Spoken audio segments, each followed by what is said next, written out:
வணக்கம் நேர்களே. ராஜயோக தியானம் நிகழ்ச்சியில் உங்களை சந்திப்பதில் மிக்க மகிழ்ச்சி அடைகிறேன். கடந்த நிகழ்ச்சியில் ராஜயோகத்தின் மூலமாக நமக்கு கிடைக்கின்ற பலன்களை பற்றி பார்த்தோம். அதாவது இந்த ராஜயோக தியானம் செய்வதனால் மனதுக்கு சக்தி கிடைக்கின்றது. அதனுடைய தொடர்ச்சி இந்நிகழ்ச்சியில் நாம் தெரிந்து கொள்ளலாம். அதை பற்றி விளக்கம் தருவதற்காக நம்முடன் இணைந்துள்ளார் சகோதரர் ஜெயக்குமார் அவர்கள். இவர் கடந்த 40 ஆண்டுகளாய் தன்னுடைய வாழ்க்கையை முழுமையாக இறை சேவையில் அர்ப்பணித்து உலக சேவை செய்து வருகிறார். ராஜயோக தியானம் பயிற்றுவித்து வருகிறார். தமிழகத்தின் மதுரை துணை மண்டலத்தின் பல்வேறு சேவைகளை ஆற்றியிருக்கிறார். பிரஜாபிதா பிரம்மா குமாரி ஈஸ்வரிய விஸ்வவித்யாலயத்தின் ஹெட் குவார்ட்டர்ஸ் அண்ட் மவுண்ட் அபுவில் கடந்த 4 வருடங்களாய் சேவை செய்து வருகிறார். நேர்களே, உங்கள் சார்பில் அவரை வரவேற்கிறேன். வணக்கம். வணக்கம். கடந்த நிகழ்ச்சியில் இந்த ராஜயோகத்தின் மூலமாக நமக்கு மனதில் என்னென்ன சக்திகள் கிடைக்கும் என்பதை பற்றி நீங்கள் சொல்லிட்டு இருந்தீங்க. அதை பற்றி இன்னும் கொஞ்சம் விளக்கம் தந்தீங்கன்னா நல்லாயிருக்கும். ராஜயோக தியான பயிற்சியின் மூலமாக நாம் ஆன்மீக சக்திகளை பெற்று நம் வாழ்க்கையை அமைதி நிறைந்ததாக, மகிழ்ச்சி நிறைந்ததாக, வெற்றியுடைய வாழ்க்கையாக, ஒரு மதிப்பான வாழ்க்கையாக, வைரம் போன்ற வாழ்க்கையாக நாம் உருவாக்கி கொள்ள முடியும். பிறந்தோம், வாழ்ந்தோம், செத்தோங்கிற ஒரு சாதாரண வாழ்க்கை என்பதை அல்லாமல் நம்முடைய வாழ்க்கை ஒரு மீனிங்ஃபுல் லைஃபாக இருக்கும். நம்முடைய லைஃப் ஒரு பர்பஸ்ஃபுல்லாக இருக்கும். நம்முடைய லைஃப் ஒரு டிவைனாக இருக்கும். உலகத்தில் எத்தனையோ பேர் பிறக்கிறாங்க, இறக்குறாங்க. ஆனால் சிலர் மட்டும் உலக சரித்திரத்தில் அவங்களுடைய பெயர்கள் பதிவாகின்றது. ஒரு மகாத்மா, ஒரு குருநானக், ஒரு இயேசு, ஒரு விவேகானந்தர். பல கோடியில் இந்த ஒருவர் ஏன் உலகத்தின் முன்னாடி சிறந்தவர்களாக மாறினாங்கன்னா, அவங்களுக்குள்ள இருந்த ஏதோ ஒரு பண்பு தான், குணங்கள் தான், சக்தி தான் அவர்களை உயர்ந்தவர்களாக ஆக்கி. உதாரணமாக அன்னை தெரசா எடுத்துட்டிங்கன்னா, அவங்ககிட்ட இருந்த அந்த கருணையினால் தான் அவங்க அன்னை தெரசா என்ற உயர்ந்த நிலை அடைந்தார். விவேகானந்தர்கிட்ட எடுத்துட்டிங்கன்னா அவர்கிட்ட இருந்த தைரியம்தான். ஸோ ஒவ்வொரு குணங்களும், ஒவ்வொரு சக்திகளும் அவங்கள எவ்வளோ உயர்வான மனிதர்களாக, மகான்களாக மாற்றியது. ஸோ ராஜயோகத்தில் நாம் பயிற்சி செய்யும்போது நாம் நமக்குள் இருக்கக்கூடிய குணங்கள், சக்திகளை பெற்று நம் வாழ்க்கையை மகான் வாழ்க்கையாக ஆக்கி கொள்ள முடியும். பொறுமை சக்தி, அனுசரிக்கக்கூடிய சக்தி, பகுத்தறியும் சக்தி, தீர்மானிக்கின்ற சக்தி, இவையெல்லாம் நம்முடைய அன்றாட வாழ்க்கைக்கு மிக மிக அவசியமானது. மேலும் நம்முடைய வாழ்க்கையில் வரக்கூடிய சூழ்நிலைகளை, பிரச்சனைகளை நாம் சமாளிப்பதற்கு எதிர்நோக்கும் சக்தி மிக அவசியமானது. Power to face. ஏன்னா இன்றைய சூழ்நிலையில் எந்த நேரத்தில் எந்த மாதிரியான பிரச்சனைகள் என் முன்னாடி வரும்னு தெரியாது. நம்ம ரொம்ப சாஃப்ட் மைண்டாக, தொட்டாஞ்சுருங்கி மாதிரி இருந்துடக்கூடாது. தைரியம் வேணும். வல்லவனுக்கு புல்லும் ஆயுதம்னு சொல்வது போல மன தைரியம், மனோபலம் வேணும். வரக்கூடிய சூழ்நிலைகளை நாம் எதிர்நோக்கணும். இப்போ நமக்கு நெருங்கியவர்களே, ரொம்ப வேண்டியவங்க, ரொம்ப அன்பானவங்க திடீர்னு இறந்துட்டாங்கன்னா அதை தாங்குகிற சக்தி இன்னைக்கு இல்லை. அதை எதிர்நோக்கக்கூடிய சக்தி இல்லை. அவங்க போயிட்டாங்கன்னு சொல்லி இவங்க வாழ்க்கை முழுவதும் அழுகிறாங்க. ஸோ அதை ஏற்றுக்கொண்டு அது கரைக்கக்கூடிய சக்தி இல்லை. மரண பயம்ங்கிறது இன்னைக்கு எல்லார்கிட்டையுமே இருக்கு. ஏன் அந்த மரண பயம்? காரணம் பற்று தான். தன்னுடைய உடல் மேல பற்று, சம்பந்தங்கள் மேல பற்று, வைபவங்கள் மேல பற்று, இதெல்லாம் நான் விட்டு போயிடுவேனா அப்படிங்கிற பயம். எந்த விதமான அசம்பாவிதங்கள் வந்தாலும் கூட நம்ம தைரியமா அதை எதிர்நோக்கும். ஏன்னாமே எல்லாமே மாறக்கூடியது. நம்ம நினைக்கிற மாதிரி எல்லாமே ஒரே மாதிரி இருக்காது. ஸோ நமக்கு அந்த எதிர்நோக்கக்கூடிய சக்தி வர வேண்டுமென்றால் எல்லாமே மாற்றத்துக்கு உட்பட்டது, அந்த மாற்றத்தை நான் ஏற்றுக்கொள்ள வேண்டும் என்ற தெளிவு நம்முடைய மனதில் வரணும். ஒரு சிறு கதையில இதை பத்தி நான் உங்களுக்கு விளக்கம் கொடுக்க விரும்புகிறேன். ஒரு ராஜா தன்னுடைய அரண்மனைக்கு ஒரு குருவை கூப்பிட்டு விருந்து கொடுக்கிறார். விருந்து சாப்பிட்டு குரு ரொம்ப திருப்தி அடைந்து அந்த ராஜாவுக்கு ஒரு மோதிரத்தை பரிசா கொடுக்கிறார். மோதிரத்தை பரிசா கொடுத்துட்டு, அரசரே, உங்களுக்கு எப்பெல்லாம் பிரச்சனைகள் ஏதாவது வருதோ அப்பதான் இந்த மோதிரத்தை நீங்க திறந்து அதில் ஒரு வாக்கியம் இருக்கும், அதை நீங்க படிக்கணும். சரி, குரு கொடுத்தாருன்னு அவர் அந்த மோதிரத்தை அணிஞ்சிக்கிறார். ஆனா அவர் சொன்ன விஷயம், பிரச்சனைகள் வரும்போது அந்த மோதிரத்தை அது திறக்கிற மாதிரி இருக்கு, அதை திறந்து அதுக்குள்ள ஒரு வாக்கியம் இருக்கு, படிக்கணும்னு சொல்லியிருக்காரு. சரின்னு அப்படியே ராஜா அணிஞ்சிக்கிறார். திடீர்னு எதிரி அந்த நாட்டை தாக்கி யுத்தம் பண்ணி அந்த நாட்டை ஜெயிச்சிறாரு எதிரி. இப்ப ராஜா எதிரிகிட்டு இருந்து தன்னை காப்பாத்திக்க காட்டு வழியா தப்பி ஓடுறாரு. ஓடி ஒரு குகைக்குள்ள போய் மறைஞ்சுக்கிறார். இப்ப ராஜா ரொம்ப வெக்ஸ் ஆயிறார். நம்ம ராஜ்யத்தை இழந்தோம், எல்லாத்தையுமே இழந்துட்டோம், இனி நம்ம வாழ்றதுல அர்த்தமே இல்லை, இந்த காட்டு மலையில போய் நம்ம விழுந்து தற்கொலை பண்ணிக்கணும் அப்படிங்கிற ஒரு முடிவுக்கு வந்துட்டார். இப்போ அவருக்கு அந்த நினைவு வருது, குரு சொல்லியிருக்காரு, ஏதாவது பிரச்சனை வரும்போது இந்த மோதிரத்தை திறந்து பார் அப்படின்னு சொன்னாருன்னு அந்த மோதிரத்தை திறந்து பார்க்கிறார். அதுல ஒரு மகா வாக்கியம் இருக்கு, இதுவும் மாறக்கூடியது. இதுவும் மாறக்கூடியதுன்னு அந்த ஒரு வாக்கியம் அவர் மனதுக்கு ஒரு சக்தி கொடுக்குது. எல்லாமே இழந்துட்டேன், எல்லாமே போச்சு, அதனால் நான் தற்கொலை பண்ணிக்கணுங்கிற ஒரு உணர்வில் இருந்தவர் இதுவும் மாறக்கூடியது என்ற ஒரு உணர்வு அவருக்குள்ள ஒரு தைரியம் கொடுத்தது. இப்போ அந்த குகைக்குள்ளேயே பல நாள் இருந்து அந்நிய நாட்டு நண்பனாக இருக்கக்கூடிய அரசனிடம் தொடர்பு கொண்டு அவருடைய உதவியின் மூலமாக மீண்டும் தன் நாட்டின் மீது படையெடுத்து அவர் வெற்றியடைகிறார். தன்னுடைய நாடு திரும்பி அவருக்கு கிடைச்சது. இப்போ அந்த நாட்டு பிரஜைகள் ராஜாவை மிக மகிழ்ச்சியோடு வரவேற்கிறார். இவர் மீண்டும் அரண்மனைக்கு போகும்போது அந்த மோதிரத்தை திறந்து பார்க்கிறாரு, இதுவும் மாறக்கூடியது அப்படின்ட்டு முடியும். ஆக இந்த மகிழ்ச்சியில நான் மூழ்கிடக்கூடாது, ஏன்னா இதுவும் மாறும். ஆக சுகமோ துக்கமோ எல்லாமே மாறக்கூடிய ஒரு சுழற்சியில நம்ம வாழ்ந்து கொண்டிருக்கின்றோம். ஆகவே எது நடந்தாலும் கூட நம்ம மன தளர்ச்சி ஆயிடக்கூடாது, நம்ம தைரியமா எதிர்நோக்கணும்.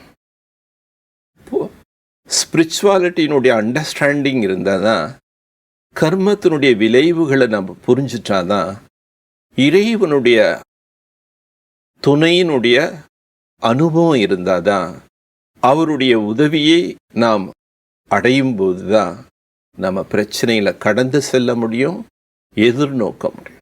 ஆகவே ராஜயோகத்தில் இறைவனை நாம் நண்பனாக கூட அனுபவம் செய்யும்போது அவருடைய அன்பு, அவருடைய நட்பு, அவருடைய துணைங்கிறது பிரச்சனைகளை நம்ம துவண்டு போகாம அதை எதிர்நோக்கி நாம் வெற்றி கொள்ளக்கூடிய சக்தி நமக்கு ராஜயோகத்தின் மூலமா கிடைக்குது. அதனால எதிர்நோக்கும் சக்தியும் நடைமுறை வாழ்க்கைக்கு அவசியம் தேவையார். ராஜயோக பயிற்சி நாம செய்வதன் மூலமாக ஒற்றுமை சக்தி. மகாபாரத்தில் சொல்வாங்க, கிருஷ்ணன் கோவர்தனகிரி மலையை தூக்கும்போது ஒவ்வொரு கோபியர்களும் ஒரு சுண்டு விரல் கொடுத்தாங்க. சுண்டு விரல் கொடுத்தனால அந்த மலையை தூக்க முடிஞ்சதுன்னு சொல்லுவாங்க. நீங்க சிந்திச்சு பாருங்க, ஒரு மலையை சுண்டு விரலால தூக்க முடியுமா? முடியாது. அதனுடைய உட்கருத்து என்ன? கோவர்தனகிரி மலை என்றாலே துக்கம் என்றார். இன்று உலகம் துக்கமயமான உலகமாக இருக்கின்றது. இந்த உலகத்தை சீர்திருத்த, இந்த உலகத்தை மாற்றியமைக்க நாம் ஒவ்வொருத்தருமே ஒரு விரல் கொடுக்கணும். ஒரு விரல் கொடுப்பது என்றால் என்ன? நாம் ஒவ்வொருத்தருமே தன்னை மாற்றிக்கொள்ளக்கூடிய ஒரு அட்டென்ஷன் கொடுக்கணும். சுய மாற்றம் உலக மாற்றம் என்று இறைவன் சொல்றார். ஸோ இறை காரியத்துக்கு, உலக மாற்றத்துக்கு நான் ஒருவன் உதவிகரமாக இருக்க வேண்டும். மேலும் ஒத்துழைப்பு என்றால் என்ன அர்த்தம்னா, குடும்பத்தில் நம்ம எல்லாரோடையும் இணைந்து செல்லணும். முதலே நம்ம கேட்டோம், ஒவ்வொரு ஆத்மாவினுடைய சன்ஸ்காரம் வேற வேற. அது முற்பிறவியில் என்ன செயல்கள் செய்ததோ அதை எடுத்துட்டு தான் இப்பிறவியில் பிறந்திருக்கு. இப்போ நம்ம யாரையுமே எதிர்பார்க்க கூடாது. இவங்க இப்படி தான் இருக்கணும், இவங்க இப்படி தான் பேசணும், இவங்க இப்படி தான் நடக்கணும்னு எதிர்பார்க்காம அவங்க எப்படி இருக்காங்களோ அப்படி ஏற்றுக்கிட்டு அவங்ககிட்ட நம்ம அன்பாக ஒற்றுமையாக போகணும். எல்லாரையும் நம்ம ஏற்றுக்கொள்ளக்கூடிய தன்மை இருந்தால் தான் அன்போடு இருக்க முடியும், ஒற்றுமையோடு இருக்க முடியும்.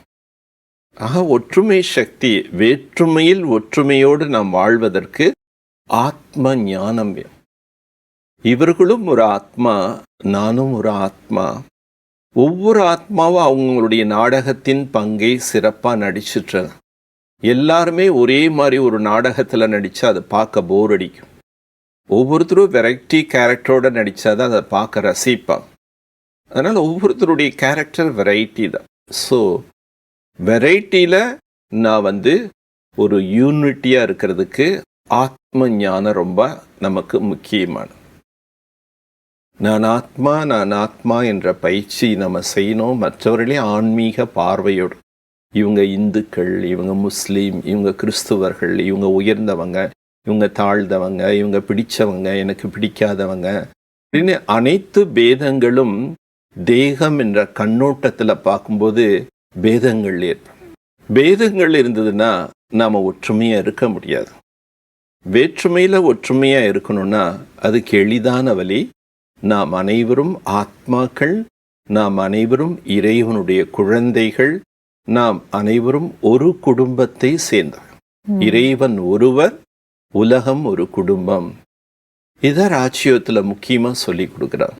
நாம் அனைவரும் ஒரு கடவுளுடைய குழந்தைகள் என்ற உண்மையை அறிந்து கொள்ளும்போது நாம் அனைவரிடம் சகோதரன் சகோதரி என்ற ஒரு தூய அன்புங்கிறது உருவாகும்போது இந்த சமுதாயத்தில் நம்ம எல்லார்கிட்டையும் ஒற்றுமையாக வாழ முடியும். ஒற்றுமை சக்தி இருந்தால் தான் வெற்றிங்கிறது கிடைக்கும். ஒன்றுபட்டால் உண்டு வாழ்வு, இல்லையெனில் அனைவருக்கும் தாழ்வுன்னு சொல்லியிருக்காங்க. ஸோ நம்ம வெற்றி அடையணும், அனைவரும் உயர்ந்த நிலை அடையணும்னா ஒற்றுமை சக்தி தேவை. விட்டு கொடுக்கக்கூடிய மனப்பான்மை இருந்தால் தான் ஒற்றுமையோடு இருக்க முடியும். அன்போடு இருந்தால் தான் ஒற்றுமையோடு இருக்க முடியும். நடைமுறை வாழ்க்கையிலையும் ஒற்றுமை தேவை. இறைவனுடைய காரியத்துக்கும் நான் ஒரு விரல் கொடுத்து உலக மாற்றத்தை ஏற்படுத்த வேண்டும் என்ற எண்ணம் நமக்கு வரும். நாம் மாறினா உலகம் மாறிடுமா, நான் நல்லா ஆயிட்டா உலகம் நல்லா ஆயிடுமா, ஏன் ஒருத்தனால என்ன ஆயிட போகுது அப்படின்னு நினைச்சு ஒவ்வொருத்தரும் அப்படி தன்னைத்தானே சுதந்திரம் என்று கருதி அவங்க பல பழக்கங்களுக்கு அடிமையாகிறார். ஒவ்வொரு மனிதனும் மிக முக்கியமானவர்கள். தனக்குத்தானே மதிப்பு கொடுத்து தன்னை மாற்றிக்கொள்ளக்கூடிய விஷயத்தில் நாம் கவனம் கொடுக்க வேண்டும். இதுக்கு ஒரு சின்ன கதை இருக்கு. ஒவ்வொரு தனி மனிதனும் சமுதாயத்தில் முக்கியமானவங்க அப்படிங்கிறதுக்காக ஒரு ராஜா மந்திரியை கூப்பிட்டு விசாரிக்கிறார், நம்முடைய நாட்டில் பிரஜைகள் எல்லாம் நல்லா இருக்காங்களா? மந்திரி எல்லாமே நல்லவங்க தான், என்ன சொன்னாலும் நீங்க சொன்ன அரசருடைய கட்டளை எல்லாருமே கேட்டு அதன்படி நடப்பாங்க. அப்ப ராஜா சொல்றாரு, நாட்டு பிரஜைகள் எல்லாருமே ஒரு செம்பு பால் கொண்டு வந்து நாம் அரண்மனையில ஒரு பெரிய அண்டா மாதிரி வச்சு அதில் ஊற்ற சொல்லு அப்படின்னு சொல்றார். இப்போ அதில் அந்த பெரிய அண்டால ஒரு சின்ன துவாரம் மட்டும் இருக்கும். அதில் கொண்டு வந்து எல்லாருமே ஒவ்வொரு சொம்பு பால் ஊற்றணும். மந்திரியும் தண்டோர் அடித்து பிரஜைகளிட்ட அறிவிக்கிறாரு, அரச கட்டளை எல்லாருமே ஒவ்வொரு செம்பு பால் கொண்டு வந்து அரண்மனையில் இருக்கக்கூடிய அந்த அண்டால ஊற்றணும்னு சொல்றார். இல்லை ஒருத்தனுக்கு மட்டும் எண்ணம் வருது, நம்ம ஏன் இந்த ஒரு சொம்பு பாலை போய் வீணாக்கணும், நாம் ஒரு சொம்பு தண்ணி ஊற்றினா பாலோட தண்ணி கலக்கும்போது தெரியவா போகுது அப்படின்னு நினச்சி முதல் ஒருத்தவங்க கொண்டு போய் தண்ணி ஊற்ற. ஸோ அந்த ஒரு மனிதனுக்கு அந்த எண்ணம் வந்தது, நாம ஒருத்தர் தண்ணி ஊற்றினா என்ன, பாலோட தண்ணி கலந்தா தெரியவா போகுதுன்னு நினச்சிட்டு அந்த முதல் மனிதன் கொண்டு போய் தண்ணி ஊத்துறாரு. அதே எண்ண அலைகள் எல்லாருக்கும் வருது. நான் ஒருத்த மட்டும் தண்ணி ஊற்றினா என்ன, நான் ஒருத்த மட்டும் தண்ணி ஊற்றினேன்னு எல்லாரும் கொண்டு போய் தண்ணியை ஊற்றுறாங்க. மறுநாள் வந்து அதை திறந்து பார்த்தனா வெறும் தண்ணியாக தான் இருக்கு, பாலுக்கு பதிலாக. மந்திரிக்கு ராஜாவுக்கு ஒரே ஆச்சரியம், என்னன்னா நம்ம பால் ஊற்ற சொன்ன எல்லாரும் தண்ணி ஊற்றிட்டு போயிருக்காங்க. ஸோ இந்த கதையினுடைய கருத்து என்னன்னா, நம்முடைய எண்ண அதிர்வுகள் மற்றவர்களை தாக்கும். ஆனால் நான் ஒருத்தன் எப்படி இருந்தா என்ன அப்படின்னு நாம் நினைக்காம, நம்ம ஒவ்வொருத்தருமே ஆன்மீகத்தை புரிந்து ஒரு நல்ல ஒழுக்கத்தையும் நல்ல பண்புகளையும் நம்ம கடைபிடிக்கும் போது நம்ம உலகத்திலே எல்லார்கிட்டையும் ஒற்றுமையாக வாழ முடியும். ஒரு நல் உலகத்தை மீண்டும் நம்ம உருவாக்க முடியும். அதனால் ராஜயோகத்தின் மூலமாக ஒற்றுமை சக்திங்கிறது அதிகரிக்க முடியும். வேற்றுமைகளை அழிப்பதற்கு இது ஒன்றே வழி. ஆன்மீகத்தின் மூலமாகத்தான் வேற்றுமைகளை அழிக்க முடியும். அனைவரும் ஆத்மாக்கள், அனைவரும் ஒரு பரம்பொருளுடைய குழந்தைகள், அனைவரும் ஒரு வீடான பரந்தாமத்தை சேர்ந்தவர்கள் என்பதை நாம் உணரும் பொழுது ஒரு ஒற்றுமை நிறைந்த சாம்ராஜ்யத்தை மீண்டும் இந்த உலகத்தில் நாம் கொண்டு வர முடியும். அதுதான் வசுதேவ குடும்பம் என்று புகழ் பாடியுள்ளார்கள். அப்படிப்பட்ட ஒரு உன்னதமான உலகத்தை நாம் கொண்டு வர ஒற்றுமை சக்தி அவசியமானது. இந்த ராஜயோக பயிற்சியின் மூலமாக நாம் ஆமையை போல புலநடக்கும் சக்தி நமக்கு. ஆமை பார்த்தீங்கன்னா பார்க்க ரொம்ப அருவிருப்பாக இருக்கும். அந்த ஓடு பார்த்தீங்கன்னா ரொம்ப டஃப்பாக இருக்கும்.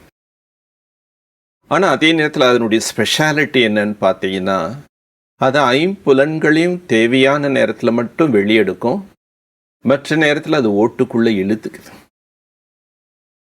ஸோ அந்த ஐம்புலன்களையும் அது கட்டுப்படுத்தக்கூடிய ஒரு காரணத்தினால தான் எதிரிகிட்டிருந்து ஈஸியாக அது தன்னை பாதுகாத்து கொள்ளுது. ஒரு ஆமைக்கு ஐம்புலன் கட்டுப்படுத்தும் சக்தி இருக்கு. ஆனால் மனிதர்கள் நாம ஐம்புலன் கட்டுப்படுத்த முடியுதா? முடிய மாட்டேங்குது.